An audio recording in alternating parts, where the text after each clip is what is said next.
Hey everyone, welcome back to our channel app tutorial. On today's video, I'm going to show you how to create pin in Messenger. It's very quick and easy, so let's get started.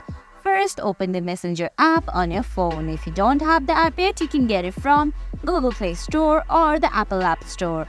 Once you do that, launch the app and sign in. Now, on the top left corner, you can see your profile icon. Tap on it, then select Settings at the top right corner. Under Settings, you have to find Privacy and Safety.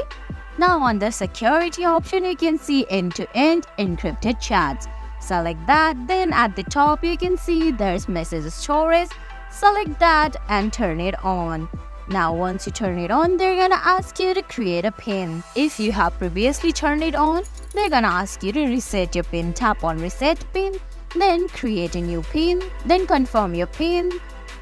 And guys, that's it. That's how you create pin in Messenger. I hope you found this video helpful. If you did, please give it a thumbs up, leave a comment, subscribe to our channel, and hit that bell icon. See you in the next video.